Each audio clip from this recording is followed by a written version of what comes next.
سلام و درود دوستان گرامی، امیدوارم هر جا که هستی روز و شب خوبی رو سپری میکنید. از کشور کانادا و نه ایالت 51 یا ایالت بزرگ آمریکا، شهر تورنتو در خدمتتون هستم. میخوام در مورد بحث شیرین مهاجرت باهاتون صحبت کنم. البته میدونید که اصل این اصطلاح بحث شیرین ازدواج بود.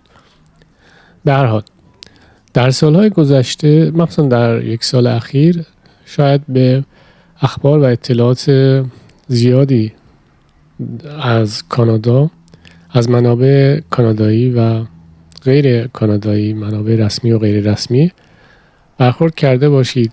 اطلاعات منفی، اخبار منفی، گزارش‌های منفی از کانادا دیده باشید که میگن مردم دارن کانادا رو ترک میکنن، مهاجرین دارن کانادا رو ترک میکنن، کانادا مثل سابق نیست، جای خوبی برای مهاجرت و زندگی نیست، رویای کانادایی در حال کمرنگ شدن و یا از بین رفتن هست. میخوام در مورد این مسئله صحبت کنم و اینکه آیا واقعا چقدر آشوره و اینکه آیا واقعا مردم دست یعنی دارن کانادا رو ترک میکنن. اونقدر حجم این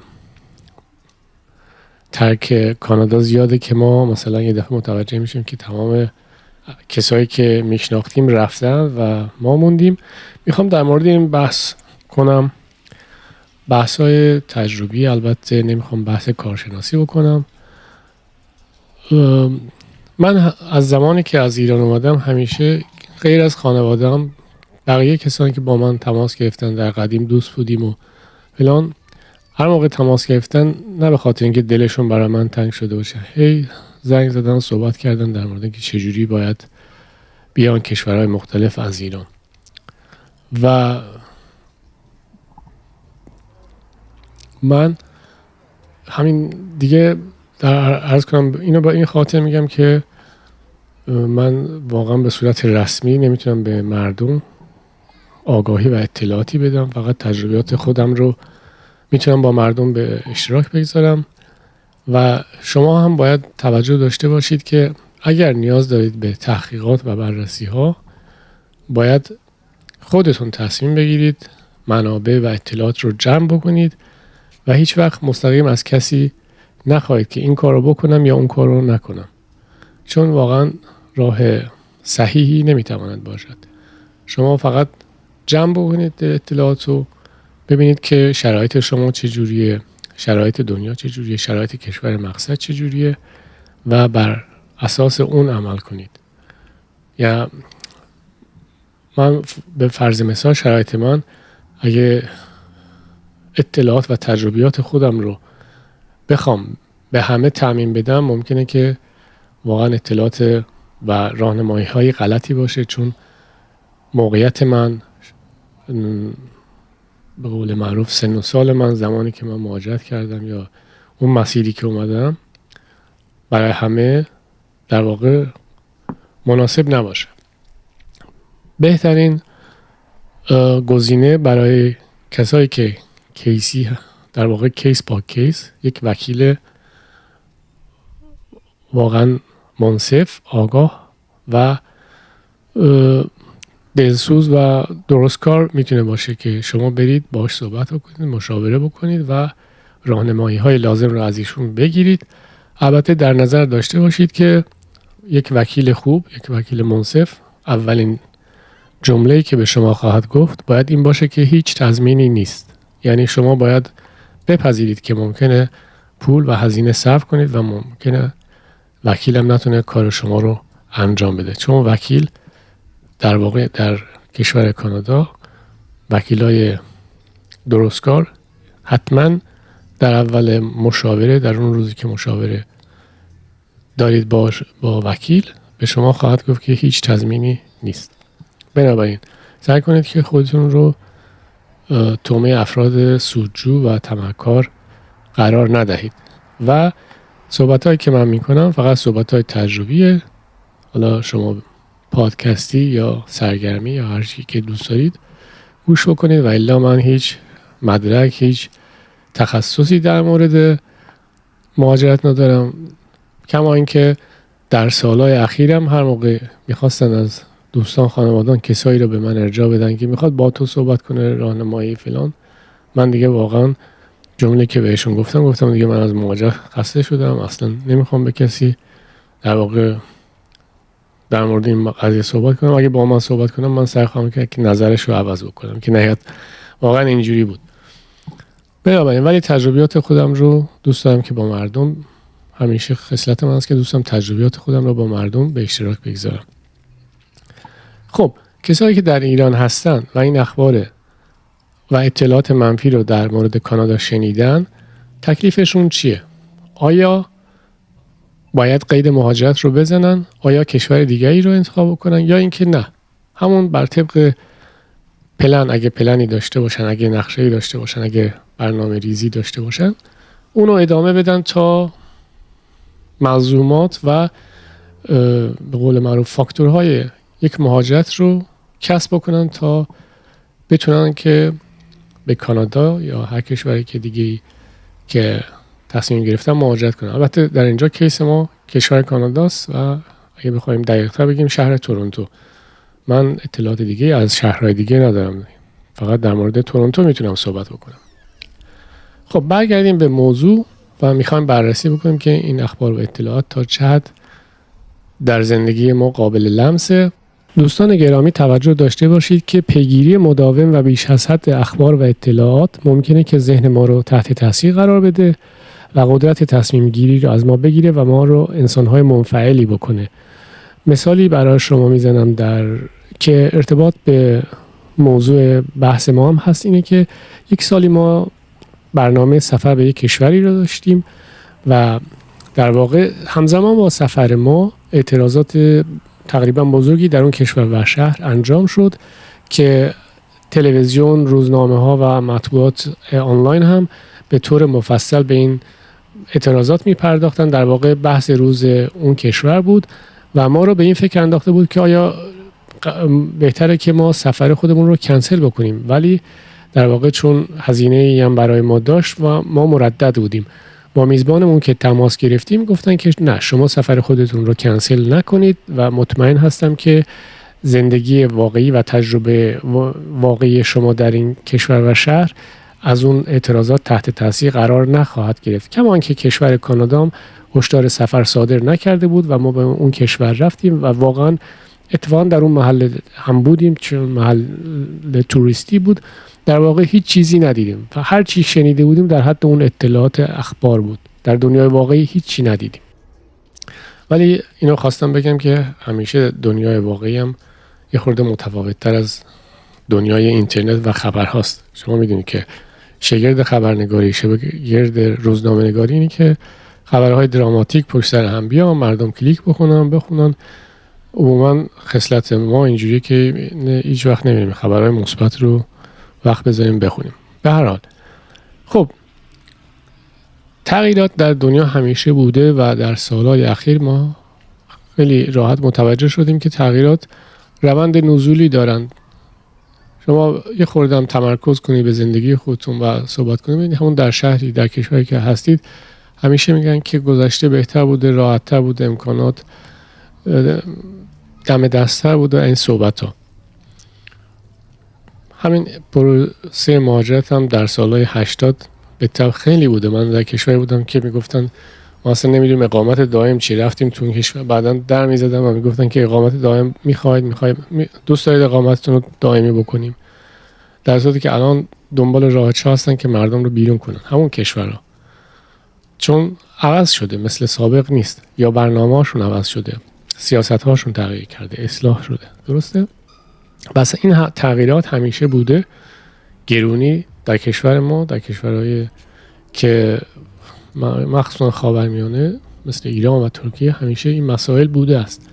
اما در 3-4 سال اخیر پدیده به نام پاندمی همهگیری کووید 19 اومد و تمام دنیا رو درگیر خودش کرد. خب کشورهایی که به قول معروف از قبل هم در چالش بودن از لحاظ اقتصادی، سیاسی، اجتماعی، خب اونا به تبع دوباره مشکلاتشون بیشتر شد. از این طرف کشورهای جهان اول هم به مشکلاتی از اون دست رسیدن. در واقع خیلی راحت بود به عنوان یک شهروند در تابستان 2020 ما متوجه بشیم که یک تغییراتی در اطراف ما در اون شهری که سالها زندگی کردیم و قبلا ندیده بودیم داره به وجود میاد. خیلی راحت با مثال میتونم بگم رفتم یه سوپرمارکتی که خرید میکردم، اتفاقا سوپرمارکت ایرانیه در تورنتو، و صاحب سوپرمارکت گفت که من همیشه که جدیدن که این کووید، بعد کووید جدیدن که مشتریای جوان میان، من باید بیام چک کنم که کسی دزدی نکنه. خیلی دزدی زیاد شده و حتی بسیاری از این بقالی ها، مغازهای کوچیک اقدام کردن به حفاظ گذاشتن جلوی پنجره هاشون و واقعا تجربه انگیز بود. شما وقتی که در کانادا زندگی بکنید و در گذشته اینو ندیده باشید، الان اینو ببینید، واقعا عجیبه، یه تغییر منفیه. بعد که دیگه به مرور زمان، البته در کانادا قرنطینه خیلی سفت و سخت بود، قوانین کرونا خیلی سفت و سخت بود و مردم هم داشتن شاکی می شدن، می گفتن که برخلاف آزادی های شخصیه، برخلاف دموکراسی، نمیدونم، می گفتن کشور کمونیستی نیستیم و اینجا فلان، اعتراض می کردن مردم به نحوی. حالا این جای بحث داره، اون موقع یه جوری دیگه ای بود، دو قطبی شده بودن دیگه مردم، یه عده موافق، یه عده مخالف، پرو ماسک بر ضد ماسک، اینجوری قطبی شدن مردم، دو قطبی شدن. بعد از لحاظ سیاسی هم تغییراتی پیدا کرد تا زمانی که یک سری کامیوندارا در کانادا اومدن اعتراض کردن. نحوه جمع کردن اون اعتراضات هم مردم رو بسیار خشمگین کرد و مخصوصا مردم رو از دولت آزرده کرد و گفتن که این نحوه معامله و مقابله با کامیوندارا واقعا بر اساس آزادی ها و دموکراسی های کانادا نیست. خب از لحاظ امنیت و سیاسی کانادا دچار چالش شد. بعد متوجه شدن مردم که در اون زمانی که در قرنطینه بودن و تو خونه نشسته بودن و نگران آیندهشون بودن و یه عده دورکاری میکردن، یه عده کارشون رو از دست داده بودن، یه عده تازه برنامه‌های جدید برای زندگیشون داشتن، خواسته بودن بیزینس های جدید شروع کنن، همه واقعا در یک بلا تکلیفی، ناامنی و سردرگمی بودن. در همین دولت انگار مثلا دولت خیلی عظیمی از مهاجرا رو داشته به کشور وارد می‌کرده در یک بازه زمانی کوتاه. در این به قول معروف اوضاع گرگومیش، یه عده تازه وارد، میلیون ها تازه وارد کشور شده بودن و بعد مردم متوجه شدن که چقدر تازه وارد اومدن به این کشور و مسکن، کرایه ها، اجاره ها بالا رفت. هرچند که این در کشورهای مختلف اتفاق افتاد و خب بالاخره در کشور مثل کانادا خیلی راحت و در شهر تورنتو راحت متوجه میشید که ما زمانی که اومدیم تعداد خانه ها از تعداد آپارتمان ها بیشتره.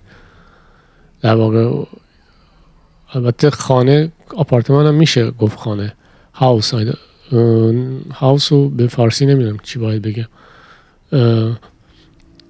خب اون کسایی که یه خانواده تو یه جاش زندگی میکنن، هاوس ها در ماکسیموم میتونن در واقع بعضیاشون 6 نفر در اونجا زندگی کنن، ولی در مقایسه با آپارتمان ها که نمیدونم 15 طبقه میتونه باشه، هر طبقه میتونه 10-20 واحد باشه، خب تعداد اینا به اندازه کافی نبود که تازه واردین بیان ازش استفاده بکنن.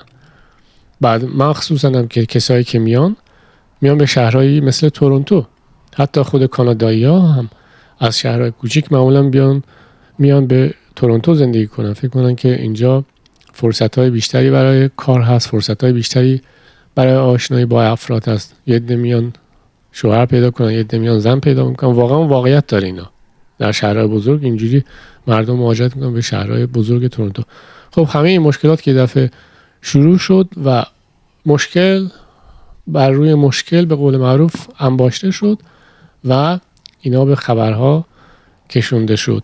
در واقع هنوز هم ادامه داره. امنیت که میگم از اون تابستان 2020 شروع شد، الان بعدش خیلی بزرگتر شد. سرقت از جواهری ها، سرقت از خونه ها، سرقت ماشین ها، در واقع استفاده مواد مخدر سنگین در مکانهای عمومی، تیراندازی ها، اینا اگر در گذشته خیلی نادر بود، الان حجمش زیاد شد. مردم به عینه دیدن. شما میتونید به جاهای مختلف شهر برید و ببینید که یک کسی یه گوشه نشسته و یک کاری انجام میده که شما ممکنه برای خانواده شما، برای فرزند نوجوان شما، کودک شما، دیدن این صحنه واقعا اصلا توصیه نشه. این در واقع افسار گسیختگی، مشکلات بیشتر شد و مردم هم از دست دولت ناراضی بودن و شروع کردن در فضای مجازی به دولت اعتراض کردن.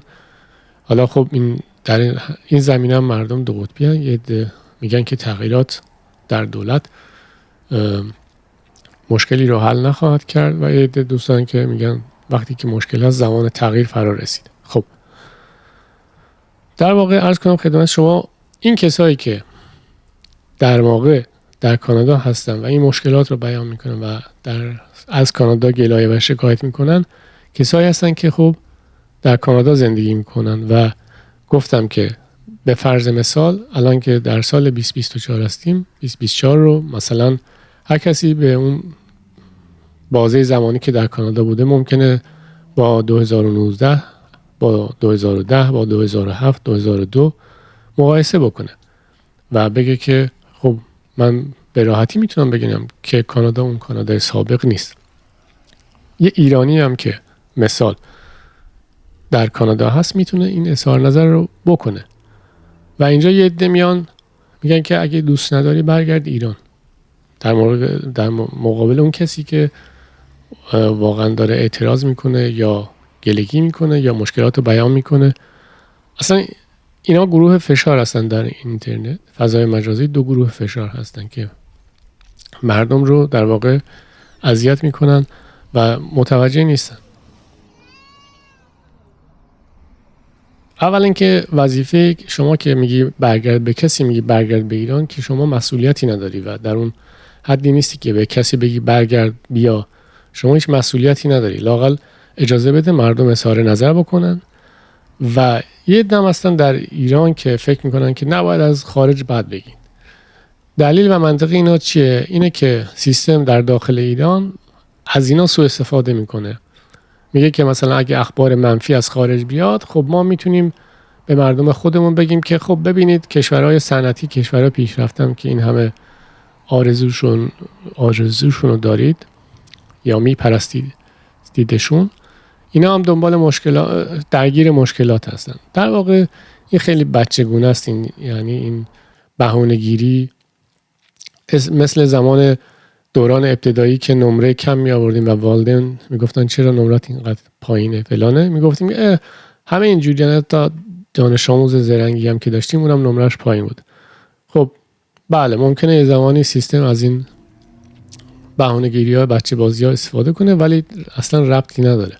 کانادا رو مردم با کانادا مقایسه میکنه. اون ایرانی که اومده در کانادا ساکن شده، کانادا رو با کانادا مقایسه میکنه. هیچ وقت نمیگه کانادا از ایران بهتره، کانادا فلانه به سال. گفتم اینا یه گروه فشار هستن. یه گروه فشاری هم در ایران هستن که میگن که نباید از ایران در مورد مهاجرت صحبت بشه، نباید بگید که از ایران بیاید، از ایران برید. اینا هم مثلا وقتی کسی از کانادا تعریف میکنه یا میگه که زندگی خوب اینجا هست، امکانات خوبی هست، اون گروه فشار هم دوباره حمله میکنن به این افراد که آره هیچی نشدید، چیزی اتفاقی براتون نیفتاده، خونه نشستید، طول دولت رو میگیرید، کار نمی کنید. بالاخره نمیدونم، دو تا گروه فشار هستن. یکی از بعد گفتن از کانادا انتقاد رو قبول نمیکنه، که خوب گفتن. در واقع باید این افراد رو بیخیال بشید. این افراد در واقع دوستن که مردم رو منفعل بکنن و نظرات ایشون منطقی نیست. درسته که ما دوست داریم که کشور ایران یک کشوری باشه که مهاجرت کلان ازش انجام نشه، چون مهاجرت کلان نشان دهنده یک بیماریه. وقتی یک کشوری این همه مهاجر میفرسته، باید واقعا بهش فکر کرد، تفکر کرد. مسئولین، سیاستمداران، تصمیم گیرندگان، چرا مردم از این کشور میرن؟ خب حالا یه عده‌اش تبلیغاته یا اینکه نه. نکته اصلی بی ثباتی باعث میشه که مردم برن و این در کشورهای دیگه هم من شاهدش بودم و چون با کامیونیتی دوستانی از ترکیه داشتم، اونجا هم همین جوریه. ترکیه بسیاری از مسائل ما رو نداره، اما اونجا هم بی‌ثباتی حاکمه. البته در این دوتا کشور که ازشون نام بردم، مسائلی که باید تغییر بکنن ثابت میمونن، مسائلی که باید ثابت بمونن تغییر میکنن. ارزش پول ملی همیشه تغییر میکنه، میاد پایین، قیمت‌ها میره بالا. افرادی که باید تغییر بکنن، ذهنیت‌های جدید، پیشرفت‌های جدید، فکرهای جدید، نیروهای جدید باید بیان، اما اینا هیچ وقت تغییر نمیکنن و ثبات دارن، هم در ایران هم در ترکیه. و این هم سبب مهاجرت کلان در این کشورها میتواند باشد. ما به این دو تا گروه فشارم که زیاد میبینیم در اینترنت و بحث میشه، حتی در برنامه‌ای که اصلا ربطی به مهاجرت نداره، میان این دو گروه با هم بحث میکنن. به اینم پرداختیم. به مشکلات هم پرداختیم که بله، مشکلات امنیتی، در واقع سیاسی، اقتصادی، مسکن در کانادا بیشتر شده از قبل. اما در واقع و این مشکلات که به وجود اومده، آیا هر روز که میرید بیرون سر کار برای خرید، اینا شما رو اذیت میکنه یا نه در حدی هست که قابل تحمله و میشه زندگی کرد؟ آیا این مشکلات اونقدر به شما فشار میاره که شما برگردید و هر روز چمدونتون رو ببندید یا به فکر در واقع پیدا کردن یک کشور جدیدی برای زندگیتون باشید؟ در واقع عرض کنم خدمت شما که اینجوری نیست. کانادا هنوز جای خوبیه برای زندگی. خب استثناء هست، افرادی هستن که حالا از ایرانی یا غیر ایرانی زندگیشون اونقدر حاشیه امنیت داره که میتونن در هر کشوری به راحتی زندگی کنن. میتونن اراده بکنن از کانادا برن دبی، میتونن اراده کنن از کانادا برن آمریکا، تایلند، اروپا، پرتغال، ایران، ترکیه، هر کشوری، کاستاریکا. اینا استثناءات هستن. ما در مورد عموم صحبت میکنیم. اون افرادی که حاشیه امنیت ندارن، به راحتی نمیتونن این تصمیمات رو بگیرن، یا اگه این تصمیمات رو گرفتن زندگیشون به راحتی ساخته نمیشه. کلی زمان میبره تا زندگیشون در کشور جدید شکل بگیره. خب افرادی از گذشته تا به حال بودن که به کانادا اومدن و از کانادا رفتن. تاریخ کانادا، آمار کانادا میگه که بسیار از مهاجرین که میان به کانادا در طی سالهای مختلف کانادا رو ترک میکنن.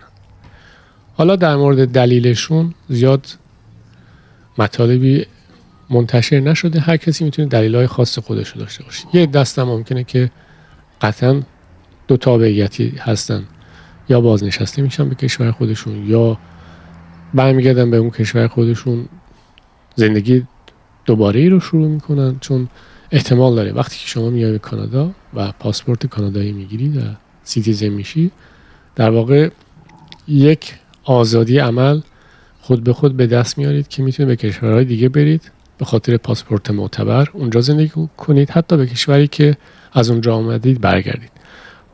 حتی ایرانی های قدیم هم اینجوری بود که می اومدن، بعضیاشون بعد یه مدتی برمیگشتن، یا خانواده هایی بودن که می اومدن و وقتی بچه هاشون اینجا سر و سامان می گرفتن، دانشگاه می رفتن، کالج می رفتن و سر کار می رفتن، پدر مادران تصمیم گرفتن که برگردن. می گفتن حالا که پاسپورت هم گرفتیم، تو ایرانم که بازنشسته هستیم، حقوق داریم، زندگی خوبی داریم، بریم اونجا زندگی کنیم.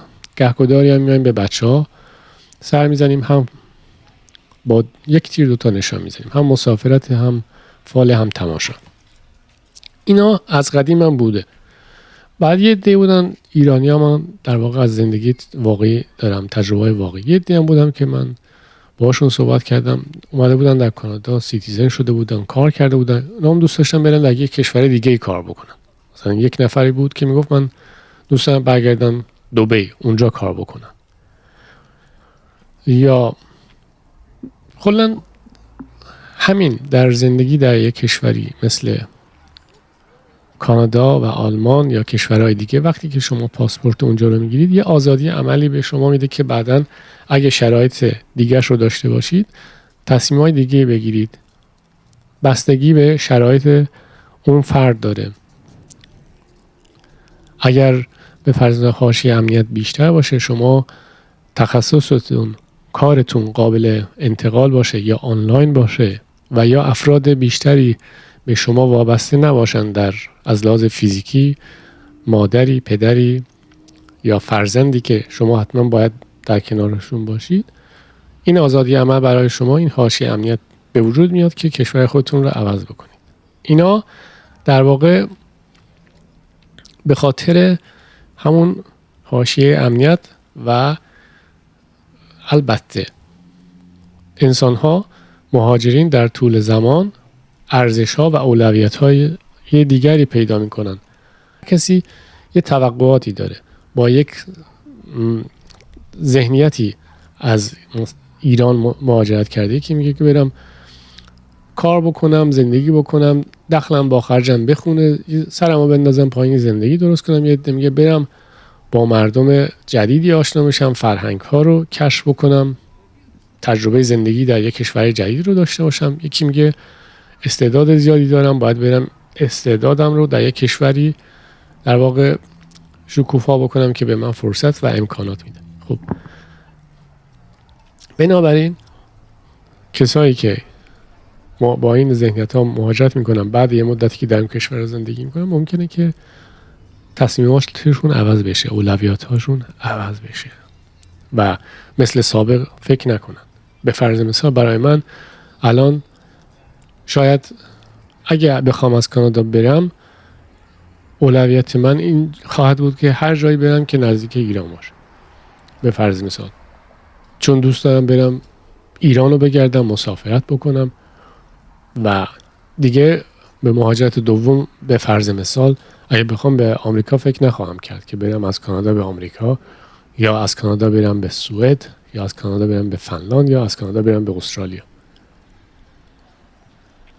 بعضی از افراد این گونه نیستن. یه عده میگن که من میخوام برم یه کشور دیگه زندگی کنم، به فرض مثال میخوام برم از آمریکا برم کانادا زندگی کنم. این افراد رو ما در زندگی میبینیم. خب این افرادی که حالا گفتیم این خبرهای منفی که در اینترنت بود، در رسانه ها بود، یه سری هم در یوتیوب بود. در واقع حتی یک کانال خبری یه گزارش تهیه کرده بود. اتفاقا اون گزارش شونده یه خانم ایرانی بود که خیلی ناراحت به نظر می رسید که قرار مجبور کانادا رو به خاطر شرایط سخت زندگی ترک بکنه. یه دم افراد سودجو اومدن در یوتیوب به خاطر اینکه این بحث پربیننده و پرطرفداره و ترنده، یعنی به روزه، موضوع روزیه، برنامه درست کردن. شما مثلا جستجو میکنید در زبان انگلیسی و اون ویدیو اون فرد میاد به شما، مهاجر مرفه اسم کانالش، و میبینید که ویدیو پربازدیدی، اولین ویدیو به شما این پیشنهاد میشه. شما تا آخر به این ویدیو گوش میدهید و میگید که آه چقدر درسته، حقیقته. عنوانش هم اینه که چرا من کانادا رو ترک کردم. بعد شما باید راستی آزمایی بکنید، بیاید ویدیوی بعدی اون فرد رو ببینید که آیا کسی که ادعا میکنه من از کانادا رفتم، کانادا رو ترک کردم، کانادا البله، حالا در کشور جدیدیه؟ نه، من که خودم رفتم کانال رو بالا پایین کردم، دیدم که این سبک تولید محتواش اینجوریه که در مورد کشورها ویدیو درست میکنه. شاید اصلا در اون کشورها زندگی نکرده باشه، دسترسی به یه سری اطلاعات و آمار داره، اونا رو به ویدیو تبدیل میکنه، میشینه فقط جلوی دوربین صحبت میکنه. چرا کانادا رو ترک کردم، چرا دبی رو ترک کردم، پاسپورت کدوم کشور خوبه، پاسپورت کدوم کشور خوب نیست، یه سری اطلاعات کلی، یعنی تجربه شخصی نیست. پس این گونه کانال ها، این گونه منابع در واقع منبع خوبی برای تحقیقات شما نمیتونه باشه، چون در واقع اون که شخص در اون کشور واقعا زندگی نمیکنه. در مقابل یه سری از کانادایی‌ها بودن، اتفاقا کانال یوتیوبی که 1 میلیون هم بازدید کننده داره، من ویدیوش رو دیدم که نشستن جلوی دوربین گفتن که ما داریم از کانادا میریم اتفاقا استان اونتاریو، دلایلمون هم برای مهاجرت اینه. بعدن هم دیدم که بله رفتن کشور مالزی و حالا معلوم نیست که بعدن چه اتفاقی افتاد، من کانالشون رو به صورت دائمی تعقیب نمی کنم، ولی دیدم که بله رفتن. یا دوستان دیگه هم داشتم که در دوران پندمی میگفتن که یه زوجی بودن گفتن که میخوایم از کانادا بریم به خاطر گرونی، بعدن شنیدم که رفتن همون کشورهای اطراف ایران، گرجستان و ترکیه و این صحبت ها. یه سری همکلاسی داشتم از کشور ترکیه، اونا هم دوستایی داشتن که میشناختم، بعد رفته بودن ترکیه. از دوستم پرسیدم که اون بچه‌هایی که رفتن برگشتن مهاجرت معکوس به ترکیه خوبن، راضین؟ گفت که همشون پشیمونن. اینم از اونا. در واقع حالا شما باید بدونید که روند مهاجرت یا طرز فکر مردم در ایران و ترکیه خیلی نزدیک به همه. خیلی ها دوست دارن از این کشور برن به خاطر بی‌ثباتی. فقط بی‌ثباتی میتونه که ترکیه مسائل بسیاری از مسائل کشور ما رو نداره، ولی بی‌ثباتی اونجا هم حاکمه. خب حتی من یوتیوبرهای دیگه‌ای هم دیدم که یا کانادایی بودن یا در موقع مال ملیت‌های مختلف بودن که به زبان‌های خودشون ویدیو درست می‌کردن و رفتن از کانادا و الان در کشورهای دیگه هستن. اینا رو قابل انگشت شمار یا قابل شمار ما می‌دونیم. یه سری افراد هم هستن که در واقع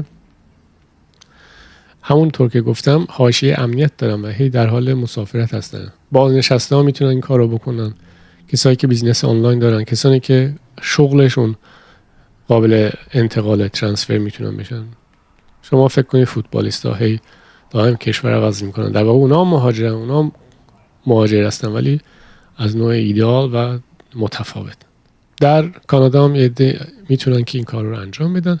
در همون کانال‌های یوتیوب هم یه عده میگن که بله که از کانادا رفتم چقدر خوشحالم. یه عده میگن 20 سال پیش از کانادا رفتم خیلی هم راضیم، تصمیم خوبی گرفتم. یه سری 2 سال پیش رفتم، یه سری میگه قراره برم. این صحبت‌ها رو ما میبینیم، ولی در زندگی واقعی من انگشت شمار میبینم آدمایی که از کانادا میرن یا میرن موقتی میرن.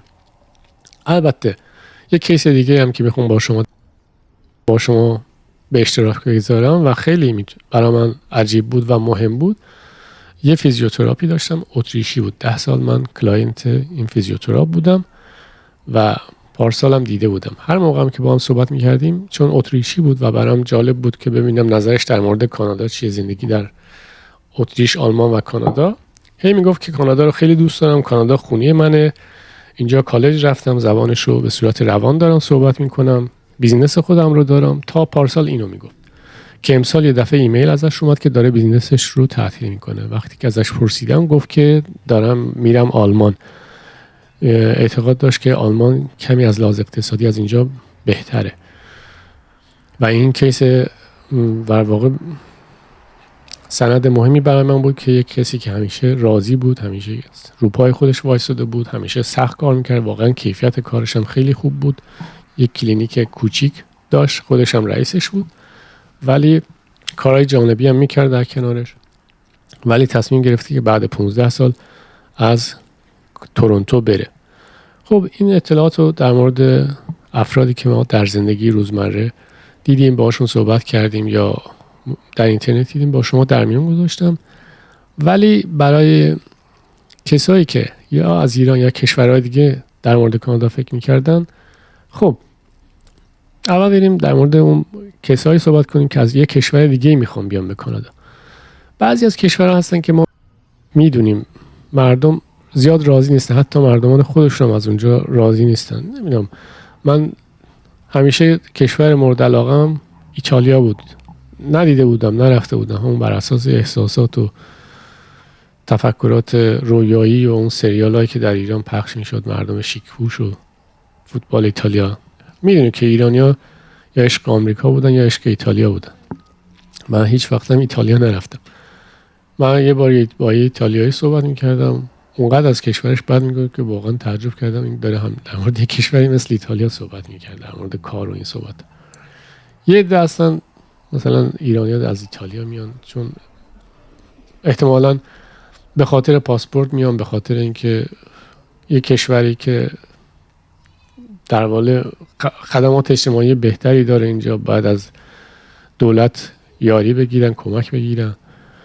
یا نمیدونم، من دیدم کسی که از اسپانیا اومده میگفت از اسپانیا اومدم، شاید برای اونا خوب باشه پاسپورت، آب و هوا که 100% خوب نباشه، زندگی یه جور دیگه باشه، ولی اون امکاناتی قرار دولت بهشون بده شاید متفاوت و بهتر از اون کشورها باشه. ولی برای کسی که به نظر من از آلمان یا کشورهای اروپایی مرفه میخوام بیان، فکر نکنم کانادا گزینه خوبی باشه در حال حاضر، مگه اینکه کیس خاصی باشه، واقعا یه کار خوبی به کسی پیشنهاد بشه، درآمد خوبی، در واقع استثناء کیس فردی باشه. و الا همینجوری که برم شاید چون از آلمان ناراضیم برم کانادا شاید خوب باشه، اون به نظر من تصمیم درستی نباشه.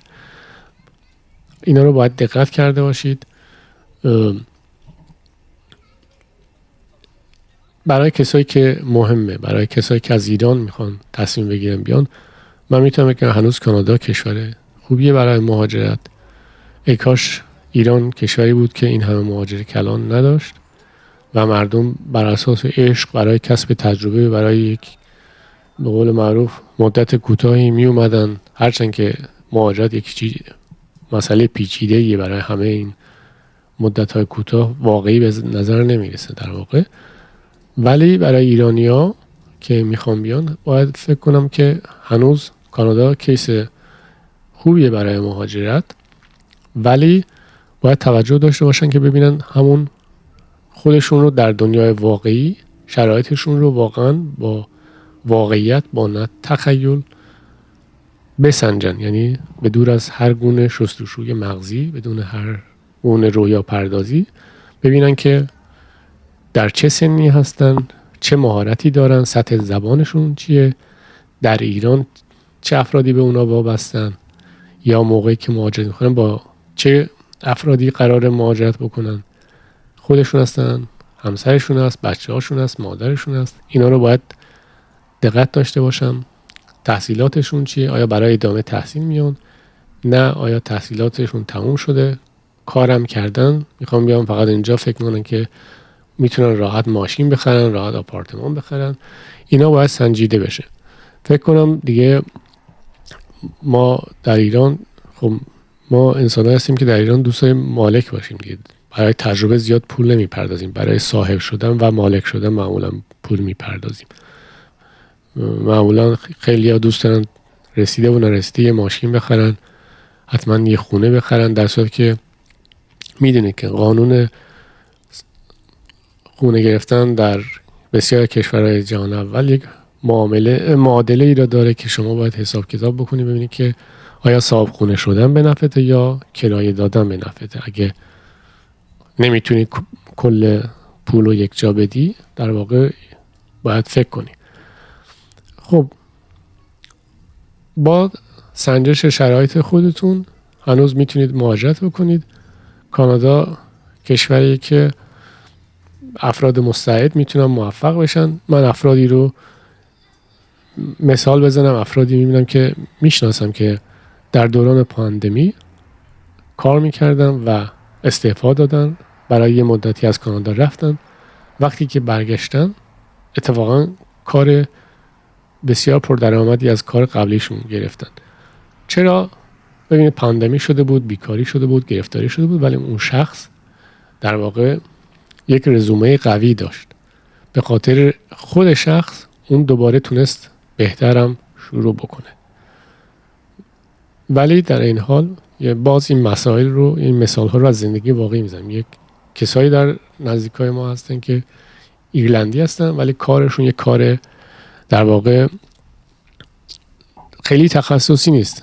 یک کانادایی هم میتونه در حد فارغ التحصیل دبیرستان هم میتونه این کار انجام بده و این شخص ایرلندی رو قراره که برگردونن به کشور خودش و صاحب کارشون فکر میکنن که نتونن ویزای کار این شخص ایرلندی رو اینجا تمدید بکنن و ایشون رو نگه دارن، هرچند که ایشون هم خانواده‌ای داره که در اینجا ازدواج کردن با کانادایی‌ها زندگی میکنن. بنابراین این در این دوران سخت و شرایط بد کانادا شما خودتون تعیین کننده هستید. اگه کارتون، تخصصتون، مهارتتون به قول خودشون سالید، قرص و محکمه، مورد نیازه، زبانتون در حدی که بتونید بنویسید، بخونید، کتاب بخونید و در اون کارتون فعالیت بکنید، در واقع همیشه تا زمانی که اداره مهاجرت هست، تا زمانی که برنامه به نام مهاجر و مهاجرت وجود داره، شما میتونید مهاجرت بکنید. ولی اگه شرایط رو ندارید یا اگر آدم مرفهی هستید فقط به خاطر کانادا میخواید مهاجرت کنید، باید خیلی فکر کنید.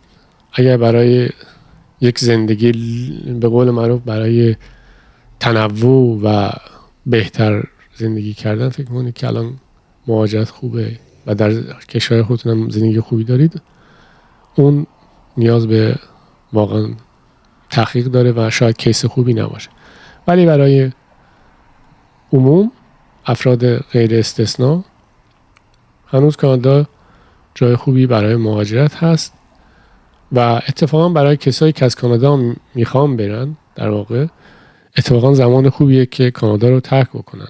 در واقع الان اگر شرایط ایران بهتر می بود، شرایط ایران بهتر که بگیم، حالا ما با خیلی نمیخوایم عمیق در موردش صحبت کنیم. فرض کنید همین کارت بانکی کانادایی شما میتونست به کارت بانکی ایرانی شما متصل باشه.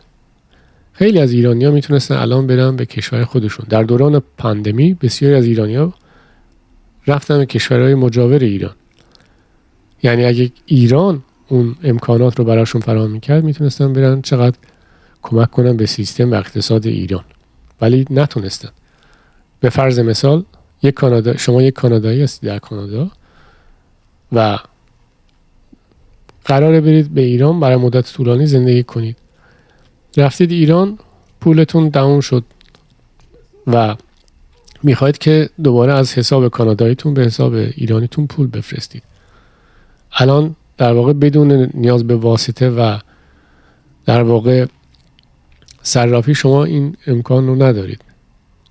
ولی در بعضی از کشور، حتی کشور ترکیه، کارتشون میتونم یک نفر، من خودم در واقع اینو انجام دادم، شما روی موب میشینی از اپلیکیشن بانک کانادایی به ترکیه، به بانک ترکیه پول ترانسفر میکنید، میاد دم یخچال آب بخورید، ببینید نوتیفیکیشن اومد براتون، میرید موبایلتون رو چک میکنید، میبینید که میگه به حسابتون پول اومده. در کمتر از یک دقیقه شما به قول معروف از حساب کاناداییتون به حساب ترکیه‌تون پول ترانسفر میشه. شما تصور کنید که میتونستید در ایران این کار انجام بدید، چقدر مهاجرت معکوس به ایران انجام میشد. خب حالا ما با جنبه‌های سیاسی کاری نداریم، ما یه مهاجرت معکوس رو در واقع سیاسی کردن. ما با انسان‌هایی کار داریم که به فرض مثال دوست دارن برن، خسته شدن، اولویت‌هاشون عوض شده و سن و سالی ازشون گذشته شده یا ناراحت هستن اینجا، میخوان برن پیش خانواده‌شون باشن، کشور خودشون باشن. در مورد اونا صحبت کنیم، لطفاً بحث و سیاسی در نظر نگیرید. بنابراین با وجود اینکه بهترین زمان برای مهاجرت معکوس خیلی هست الان حال و روز دنیا، ولی متاسفانه شرایط ویژه ایران این امکان رو از ایرانی‌ها میگیره و ایرانی‌ها یا باید بمونن یا میرن به کشورهای دیگه. امیدوارم این ویدیو مورد توجه شما قرار گرفته باشه و براتون مفید باشه. خب من فی‌البداهه اینو رو درست کردم، اگه کمی و کسری بود به بزرگی خودتون ببخشید. از نظرات و انتقادات سازنده خودتون دریغ نکنید. میدونم که فاصله زیادی بین ویدیوها افتاد، خیلی آدم هستم که دوست دارم منظم باشم و غیبت نداشته باشم، ولی دو تا علت داره. یکی که روند تحولات در منطقه ما اونقدر عجیب و غریب بود که اصلا من فکر می‌کردم که شاید حرفای من نیاز نباشه که شنیده بشه. مسئله دوم هم به خاطر اینکه انفعال اونقدر ما ایرانی‌ها متأسفانه بعضی از ما همدیگر رو منفعل میکنیم و باعث میشه که آدم انگیزش رو برای تولید محتوا انجام بده. یه عده هستن که فقط دوست دارن بیان نفرت پراکنی بکنن، فقط منیت خودشون هر کی بر خلاف میلشون حرف زد. حتی بعضی موقع بعضی اصلا نمیتونن که تشخیص بدن که یک طرف داره ابجکتیو صحبت میکنه، نظرات شخصی خودش رو اعمال نمیکنه. اونم واقعا کلا آدمای منفعل کننده در جمعیت ما در بین ایرانی خیلی زیاد هست. به خاطر همین بود که فاصله افتاده بود و الا دوست داشتم که با شما صحبت کنم. روز و شب خوبی داشته باشید. بدرود. بای.